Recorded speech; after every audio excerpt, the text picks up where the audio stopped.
AM 1230, FM 106.3, HD2 K-라디오 우리 방송 오늘의 시사 포커스 시간 전해드립니다. 지금 미국 정치는 거대한 변곡점에 서 있는 것 같습니다. 2024 대선에서 도널드 트럼프 대통령이 이제 백악관에 복귀를 하고 2025년이 맞이를 하게 됐었고 그렇게 트럼프 2기가 시작된 지도 벌써 시간이 이렇게 흘러가고 있는 상황입니다.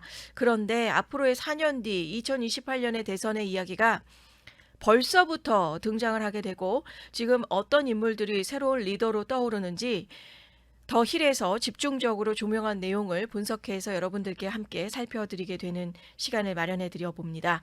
공화당과 민주당 두 정당의 차기 대선 주자의 지형을 한번 집중적으로 살펴보고 그 인물들에 대한 내용들을 보면서 2028년이라는 정해져 있는 시간 안에서 지금의 거론되는 이런 인물들이 향후 어떤 일들을 하게 될지를 우리가 집중적으로 주목해서 살펴볼 필요가 있다라는 것을 강조해 드리게 됩니다. 우선 공화당입니다. 더 이래서 지난 토요일에 공화당의 내용을 집중적으로 조명을 하고 그리고 그 다음 날인 일요일에는 민주당의 후보군들을 하나하나 좀 살펴본 시간들이 있었습니다. 공화당 가운데에서는 우선은 전체적인 공화당의 내용을 한번 봤을 때는 트럼프 대통령이 여전히 막강한 영향력을 행사하면서 당을 장악하고 있습니다. 하지만 헌법상 세 번째 임기는 현실적으로 불가능에 가깝고 그렇다면 누가 트럼프의 정치적인 유산을 이어받을까? 또 공화당 경선이 단순히 누가 보수적인 가치를 잘 보여주느냐 이것을 넘어서서 누가 트럼프와의 관계 속에서 정체성을 세울 수 있는지가 가장 중요한 변수가 되고 있다는 게 공화당 전체의 지금의 진단이 되고 있습니다. 반면에 민주당은 조금 다른 그림을 보여주고 있습니다. 2024년 패배의 충격에서 아직도 회복 중이고 바로 그만큼 더 다양한 인물들이 기회를 노리고 있습니다. 주목할 점은 기성 정치인이 아닌 차세대 정치인들이 이름이 올라오고 있고 민주당의 과제는 분명합니다. 누가 트럼프에 맞서서 국민들에게 새로운 이야기를 제시할 수 있을 것인가? 그리고 경합주에서 실제로 승리를 가져올 수 있을 것인가? 이게 민주당에서 보고 있는 시각이 되고 있습니다. 특히 주목할 지역이 있다면 바로 서남부 경합주로 불리우는 애리조나와 네바다가 됩니다. 최근 대선에서 이 두 주가 번갈아서 민주, 공화 어느 쪽에 서로가 그때그때 다르게 넘어가게 되면서 선거 결과를 좌우하게 되는 결정적인 무대가 됐습니다. 이곳에서 2028년도에도 어떤 후보가 또 어떤 메시지로 표심을 사로잡느냐가 곧 2028년 대선의 향방을 결정짓게 될 것으로 예상이 됩니다. 조금은 이른감이 있지만 그 이른감 가운데서 2028년의 후보들을 우리가 지금부터 좀 생각을 해보면서 이렇게 올라오는 후보군들의 이름들이 향후 어떤 일들을 하게 되는지를 주목해서 살펴볼 필요가 있겠고요. 먼저 공화당입니다. 공화당에서의 유력 주자들 트럼프 대통령이 현재 정치 무대를 압도하고 있고 하지만 머지않아 2028년 대선의 시선이 옮겨가게 될 것이고 그때 3선 도전 가능성을 언급한 바 있지만 뭐 예를 들자면 스티브 배넌 같은 마가 진영의 강경파 인사들은 부추기는 지금 분위기가 여전히 있기는 하죠. 하지만 모든 전문가들의 견해가 있다면 이것은 명백히 위헌이라는 것이고 또 2028년 선거에 트럼프의 나이가 82세가 되고 그렇다면 실제로 두 번째 임기를 마치고 백악관을 떠난다는 가정하에 그의 후계자를 둘러싼 싸움이 치열해질 것이라는 겁니다. 여기에서 제일 먼저 올라오게 되는 후보라고 한다면 제이디 벤스 부통령입니다. 1위로 자리를 하고 있고 제이디 벤스 부통령이 트럼프 후계자로서 가장 뚜렷한 인물로 자리를 하고 그 이유 중 하나라고 한다면 현직 대통령의 훨씬 더 젊은 부통령이기 때문입니다. 하지만 벤스만의 또 요인들도 있습니다. 벤스 같은 경우는 과거 트럼프에 대해서 강한 비판을 한 적이 있었고 2016년에는 친구에게 트럼프가 미국의 히틀러가 될 수도 있다라고 말하기도 했고 또 트럼프가 하는 일에 대해서 뭔가 좀 반대의 움직임으로 있었던 2016년의 모습을 생각을 해봤을 때 여기에서 벤스만의 요인이 분명하게 좀 작용하는 부분이 있었고 또 자신의 자서전인 힐빌리의 노래에 담겨져 있는 힘겨운 성장 배경 덕분에 트럼프의 노동계급 지지자들과 소통을 할 수 있다라는 점 이게 좀 장점으로 활용을 할 수 있게 되는 것이죠. 그리고 외교 정책에서도 트럼프와 마찬가지로 고립주의적인 본능을 공유하고 있습니다. 올해 초에 우크라이나 젤렌스키 대통령을 백악관 집무실에서 함께 만났을 때 트럼프 대통령과 제이디 벤스 부통령이 함께 몰아붙였던 그런 장면을 우리가 생각을 해볼 수 있겠고요. 또 벤스는 언론과 자주 충돌하기도 하죠. 트럼프 시대에 공화당 내부에 많은 적을 또 두고 있다라고 하는 그 시선 안에서도 생각해봤을 땐 사실 그렇게 많은 적을 가지고 있지도 않는 것 같습니다. 그리고 다만 벤스의 정치적인 감각에 대해서 약간의 의문이 있다면 지난해 선거에서의 있었던 그 상대의 후보에 대한 그 아이 없는 고양이 아줌마라고 하는 그 발언이 다시 불거지면서 좀 곤란해지는 상황이 있기도 했었습니다. 성숙하지 못한 모습으로서의 그 반응이라는 점 때문에 벤스 현재 부통령이 앞으로 뭔가 차기 잠룡으로서 커나갈 상황이 된다면 이러한 실수가 없이 좀 나가야 된다라고 하는 문제점을 좀 지적하고 있는 것도 있었습니다. 그리고 두 번째 인물로 생각해 볼 수 있는 건 바로 도널드 트럼프 주니어입니다. 2위로 자리를 하게 됐었는데요. 정치적인 역량이라기보다는 아버지가 당을 장악하고 있는 힘이 그대로 이어질 수 있다는 가능성에 기초해서 2위로 자리를 하게 됐습니다. 트럼프 대통령이 두 번의 탄핵이나 또 1월 6일 의회 사태도 있었고 또 여러 가지의 중범죄 유죄 판결임에도 불구하고 지지층의 열렬한 콘크리트 지지 기반 때문에 이렇게 2기라는 트럼프 행정부의 집권을 이어갈 수 있었고 문제는 그 지지가 아들에게까지도 그대로 이어질 수 있느냐라고 하는 게 관전 포인트가 되고 있습니다. 트럼프 주니어는 현재 공격적인 소셜미디어 활동 또 격렬한 어조의 팟캐스트가 되고 있는 트리거드를 운영하고 자신의 사업을 이거 팟캐스트를 통해서 주요하게 몰두하고 있습니다. 하지만 아버지와 마찬가지로 민주당 지지자들에게는 극도의 혐오의 대상이긴 하지만 공화당 지지층에게는 아버지만큼의 강점을 보여줄 수 있을지 그것이 좀 미지수로 작용하고 있고 그럼에도 불구하고 또 한 명의 트럼프가 출마한다면 결코 가볍게 볼 수 없다라는 점에서 2위를 자리하고 있었습니다. 그리고 그 다음에 자리를 하고 있는 인물은 알칸소의 탐 코튼 상원의원이 됩니다. 코튼 상원의원은 지난 경선에서 대선 출마 포기를 한 결정이 결과적으로는 현명한 선택으로 자리를 하게 됐었고요. 그 누구보다도 트럼프와 함께 날선 공격을 할 필요가 없었고 결국은 코튼이 불충성 이미지로서 마가 지지층에게 상처 입히지 않았기 때문이 됩니다. 그리고 이라크나 아프가니스탄에 복무했던 군 출신인 코튼 상원 의원이 공화당 유권자들의 본능에 호소하는 정치적인 입지를 잘 잡아왔고 예를 들자면 지난 그 잭 스미스의 특검으로 트럼프 수사를 통해서 2024 선거에 부당하게 개입하려고 했다라는 그 내용을 좀 주장하면서 잭 스미스를 조사해야 된다 강력하게 요구하며 마가 지지층의 어떤 동의를 함께 암묵적으로 지지를 받게 됐었던 탐 코튼 상원의원이 3위로 자리를 하고 있습니다. 연설 능력이나 언론 대응에도 강점을 보이고 있고 또 외교 정책에서는 사실은 벤스보다도 더 매파적인 보수적인 입장을 취하고 있는 인물이고 2028년에 만약에 경선으로 출마를 하게 된다면 단숨에 최상위 주자로 떠오르게 될 인물 중에 하나라는 거. 그리고는 그 다음이 텍사스의 테드 크루즈 상원의원입니다. 테드 크루즈 상원의원은 2016년도부터 우리가 좀 오랜 시간 겪어왔었던 인물이라는 이름이라는 거. 그게 장점으로도 작용할 수 있고 또 이제는 좀 그만할 때가 되지 않았나라는 또 단점으로 작용을 할 수 있다라는 양날의 검을 다 가지고 있는 게 바로 텍사스 상원의원인 테드 크루즈 상원의원이 되고 있습니다. 한편으로는 마가 지지층 일각에서 여전히 그를 신뢰하지 않는다는 게 좀 마이너스의 요소로 작용을 하고 있고요. 그 다음에 5위는 마르코 루비오 국무장관입니다.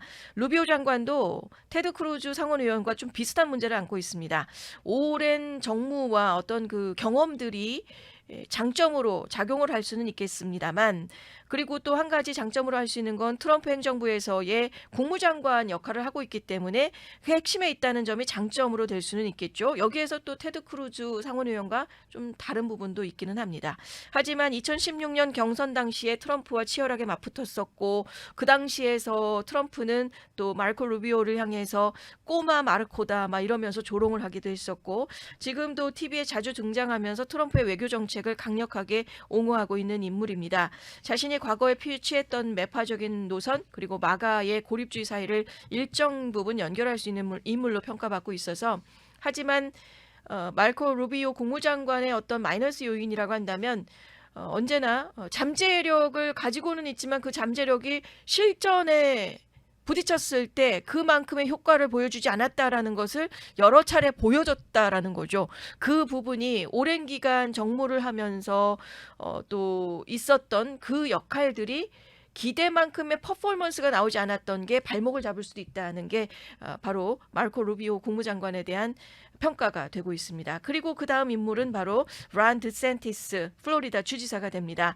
예전에는 리틀 트럼프라고 하면서 트럼프의 그 뒤를 이을 수 있는 가장 좀 빠른 쇼컷을 가지고 있는 차기 주자로서 강력한 인물로 효과를 보고 있었지만 지난 2024 경선 당시에 선거 운동 자체가 캠페인이 너무나도 실패스러웠고 그의 정치적인 미래에 타격을 입혔기 때문에 그 타격을 입은 것을 좀 복구하는 거 어떠한 모습으로 등장할지가 좀 이 론 드샌티스 후보에서의 모습이 될 것으로 예상이 되고 있습니다. 이 밖에도 미주리의 조시 홀리 상원의원이나 조지아의 마조리 테일러 그린 하원의원 그리고 사우스캐롤라이나의 팀 스캇 상원의원 등이 좀 강력한 후보군들로 거론이 되면서 토요일 더 힐에서 주목했었던 인물 후보군 중에 한 명들로 다들 좀 자리를 하며 분석이 있었고요. 그 다음 날은 민주당의 대통령 후보자 순위의 내용들이 좀 있었습니다. 민주당이 지난번에 당시의 부통령인 카말라 해리스 후보로 나가게 되면서 패배 이후에 여전히 상처를 추스리고 있는 민주당이 되고 있고요.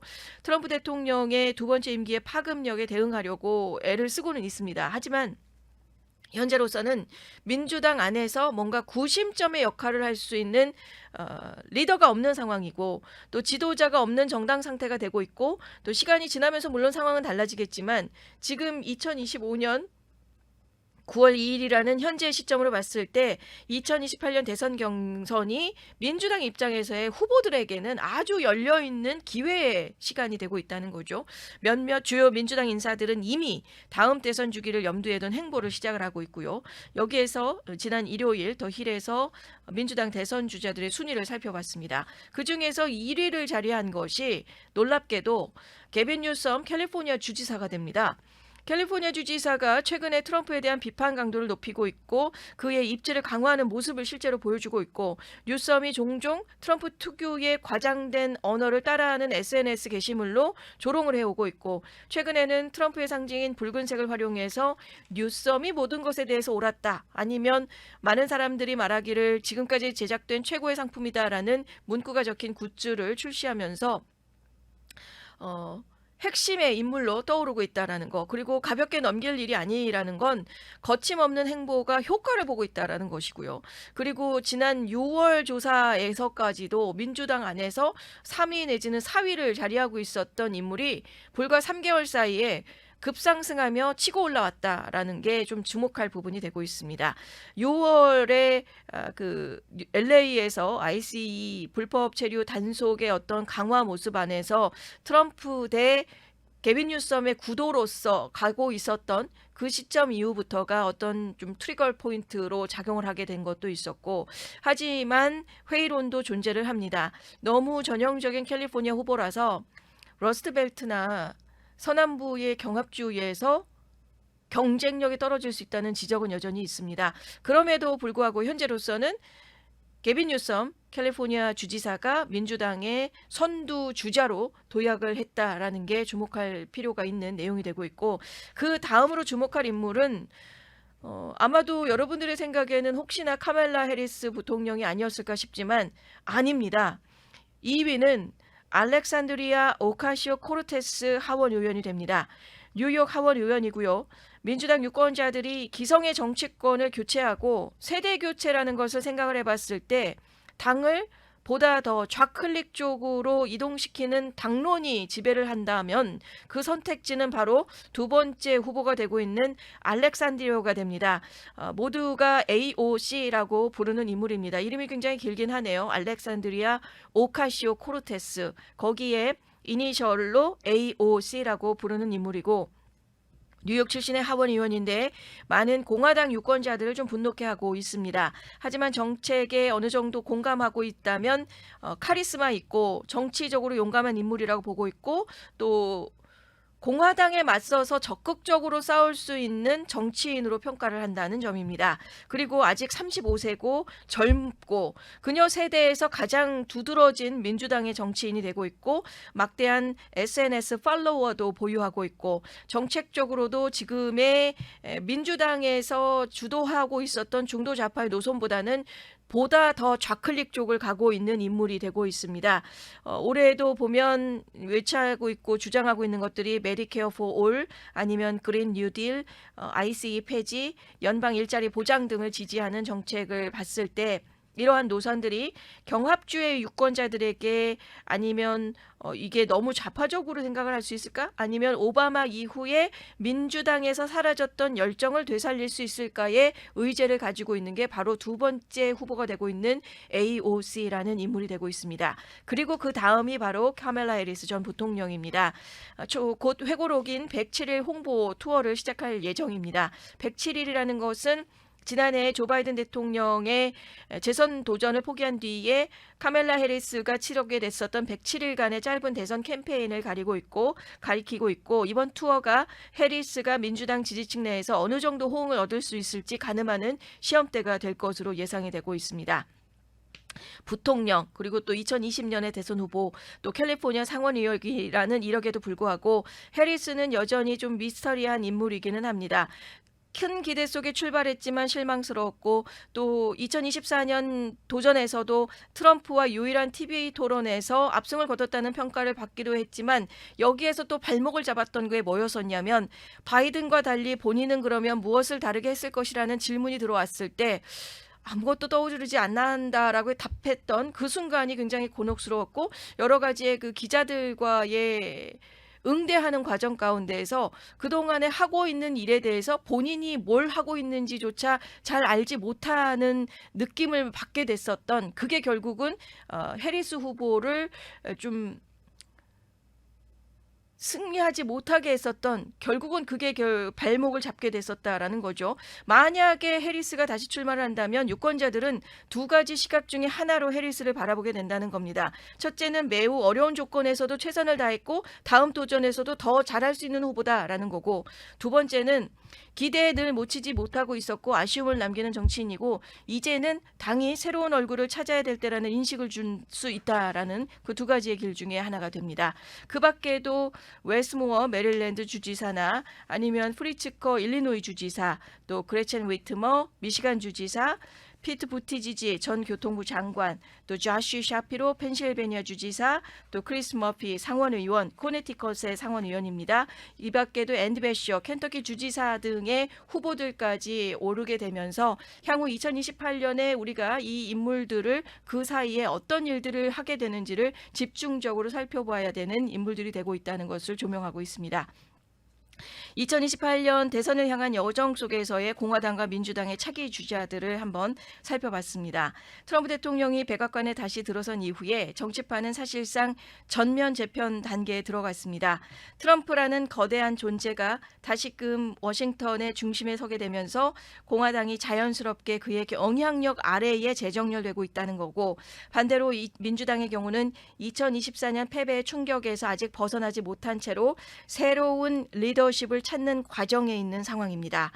여기에서 트럼프 대통령이 여전히 당내의 절대적인 지위를 유지하고 있고 여기 현실적으로 헌법적인 제약이 크기 때문에 세 번째 임기 가능성까지 거론되고는 있지만 트럼프의 후계자 경쟁이 불가피한 상황이 되고 있고 민주당 같은 경우는 새 얼굴 찾기 경쟁이라는 구도가 뚜렷하다는 거죠.